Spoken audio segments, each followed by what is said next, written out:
I'm Annika Haataja, and this is SEO in 2025.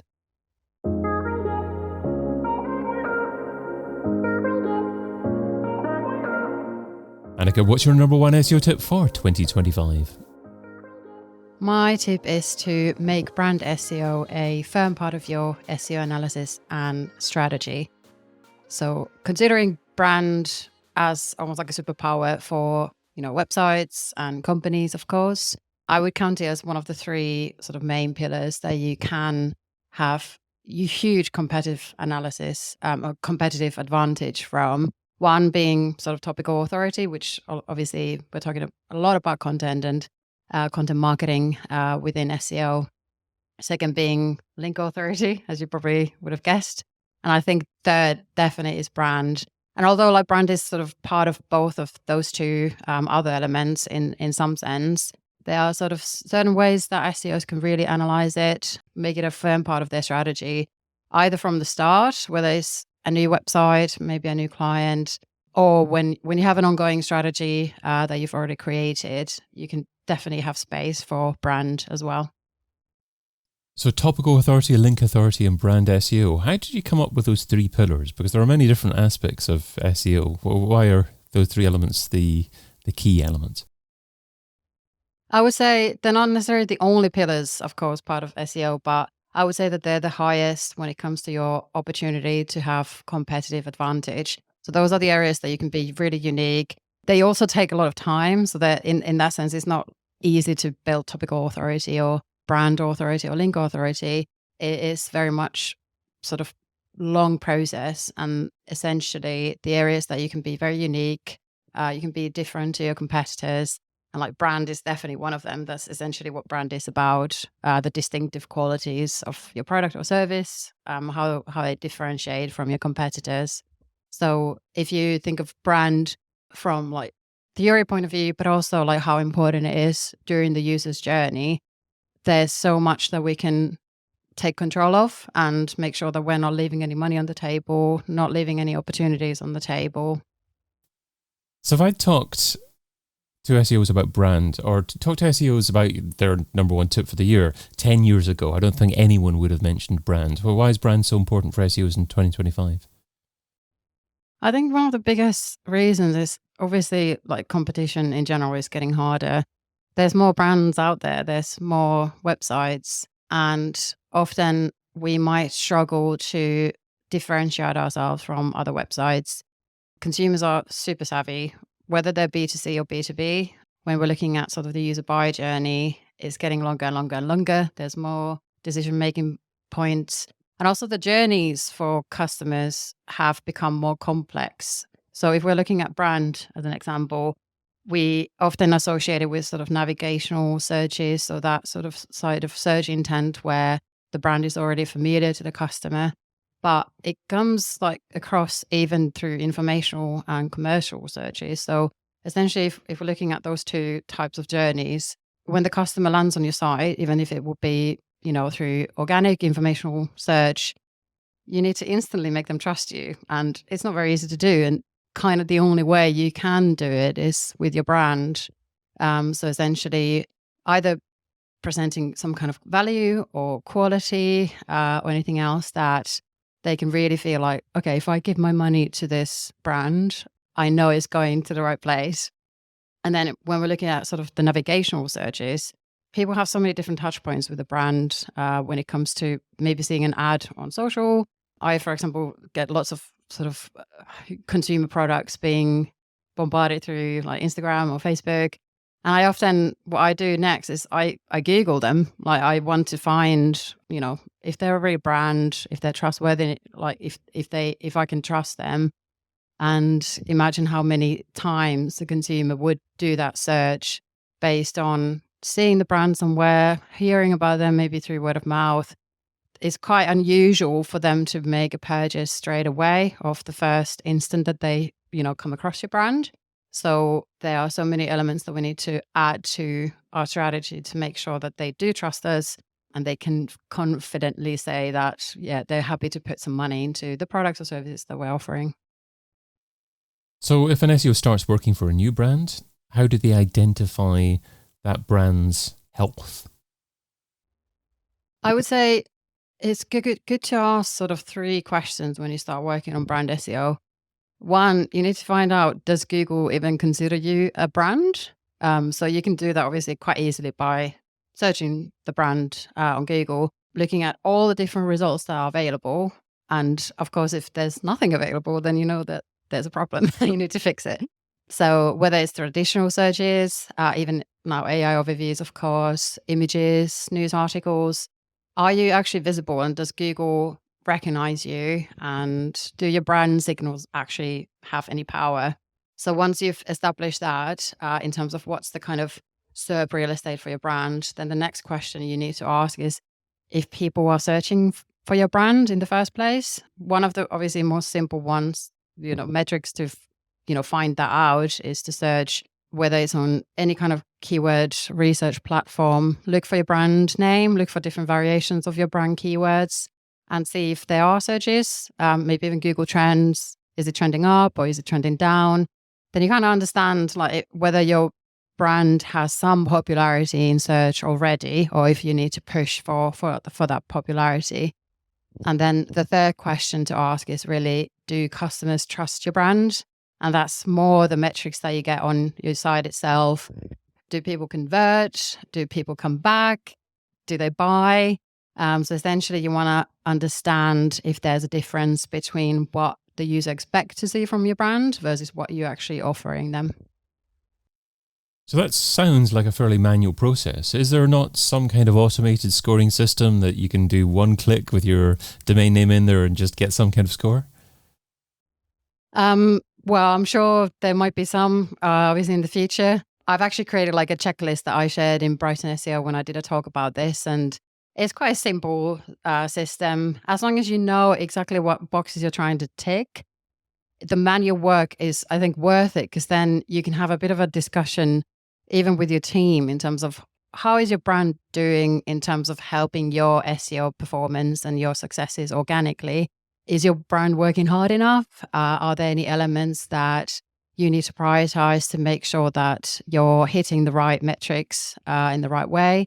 So I think it's still important although automation is great and it helps us save time, but sometimes some manual work is needed so that you can process it really and even provide some kind of audit or report to your stakeholders or your clients.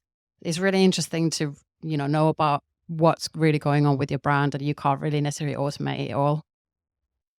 So what are some tactics that SEOs can use to quickly improve their brand SEO? I would say there's obviously quite a few, but the quickest one I would say is content. So essentially, like I said earlier, when the user lands on our website, often, especially if it's a branded search, they would most likely come to our homepage.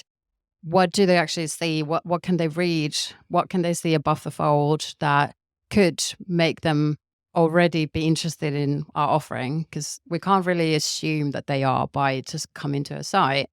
They might be comparing us to our competitor, and they might be actually more interested in the competitor. So we need to really put the messages out there that can help them with this decision-making process. And it's also about sort of focusing on the branded content in general on your site. So do you, for example, have a mission statement? Do you have very comprehensive about us page? Are there ways that you are pushing those brand signals for both users and search engines so that they can really understand what makes you different? And then the second bit more perhaps comprehensive and time-consuming task is sort of that credibility building, whether it's, getting reviews, perhaps attending like awards within your industry. So getting that sort of visibility through external areas that can show that credibility of your brand. And then obviously the third one, which can be the most time consuming, but also the most rewarding, would be that sort of digital PR and thought leadership aspect, where you really showcase your brand in specific industry publications. You're building that expertise, that sort of showcasing that you really know what you're talking about because you're a thought leader in your industry. So those three are sort of the perhaps most obvious ones to add to SEO strategies. Is this just an SEO's job, or are there other marketing channels that should be involved with brand SEO? I think everybody should be involved for sure. Definitely. And I guess if we're looking at the marketing strategy as a whole, brand is part of it all in terms of the kind of messaging that we're putting out, whether it's in the ad copy, whether it's in social media posts, the visual identity of the site, the other websites that we're happy to be associated with. It's definitely everywhere. And I know it can seem a bit overwhelming then, okay, where do we start? But that's where the initial analysis is very important, because then you can start bringing some information and data from other channels, for example, social media. If you see that your engagement rates are low, perhaps that's something that you can work together with the social media team to ensure that everybody's following the brand guidelines. Maybe the brand guidelines need to be updated if we're not getting any traction, or even if the site engagement is also low. So it's a very sort of collaborative effort across the board. If your brand is completely consistent across other platforms like social media, does that benefit your SEO as well? Oh yeah, absolutely. Because essentially, if we're thinking about the user and search engine, they're not going to just stop at our website. We need to ensure that everything is consistent across the board. Wherever our brand is mentioned, we need to keep up with that sort of presence and the image that we've built. And it makes it much easier to also understand what makes you different over competitors. So yeah, it's really good to kind of share those guidelines between different teams so that you don't start building a presence in a channel in a very different way than in another channel. So yeah, the consistency is definitely key. So you started off by talking about the three pillars of brand SEO, topical authority and link authority. Are the three very closely linked together? Yeah, absolutely. I would say so. So essentially, brand can help both the link authority and topical authority, and vice versa. So essentially, if we're looking at creating content for a specific brand, we need to think about really what is the brand's purpose and why they're writing the content for their audience. And the audience needs to be quite specific. We can be spending hours and hours on content that we think is searched for because our keyword research tools show that, but perhaps our audience isn't really searching for that. So essentially, we want to build authority within our industry as a sort of leader and expert in a brand. And then obviously link authority comes along when we're doing content marketing campaigns, whether it's being associated with another brand, getting a link from their site, perhaps it's digital PR campaigns where we're pushing our experts, our spokespeople as a potentially in the future well-known brand to build that kind of authority. And then obviously these mentions and the content that we create can also help those brand signals in the long term. How do you sell the value of doing brand SEO to other people in your organization if people haven't bought into it yet? Yeah, I mean, it's the same with everything. It's really difficult to obviously know in advance in terms of what the results could be, but a really good way to do that is comparing yourself to competitors. There's always some kind of like a benchmark in terms of what you can showcase. We don't want to miss out, essentially. So one really good metric that has been going on for a long time now in SEO world as well is the share of search metric. So the great thing about share of search is it's a percentage of a pie. So that's a really great way to show how we're actually doing against our competitors. If we're looking at the whole market, how much people are actually searching for our brand compared to our competitors. And if we're one of the smallest slices in the pie, that means that we are literally leaving money on the table. And whenever you bring up sort of comparisons like that, especially if you can kind of validate that, in fact, branded traffic converts usually much better than unbranded, although it can also help unbranded. But essentially, if we're talking about conversions and lead generation, revenue, that's when usually, shareholders, stakeholders, ears perk up and they want to learn more. So usually the comparison aspect to competitors is a really good way to start. If an SEO is struggling for time, what should they stop doing right now so they can spend more time focusing on brand SEO in 2025? Well, again, related to competitors, one of the things that I keep on seeing, especially in the industry, is about sort of competitor analysis, content gap, deciding like what to write about.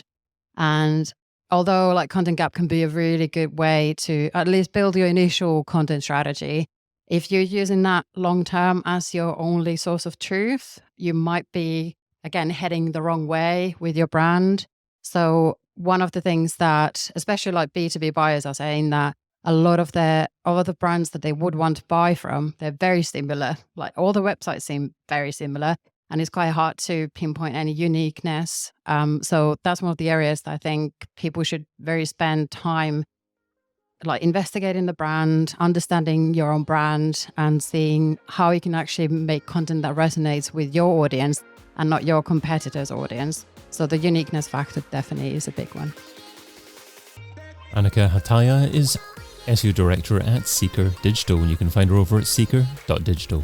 Annika, thanks so much for being part of SEO in 2025. Thanks for having me. I've been your host, David Bain.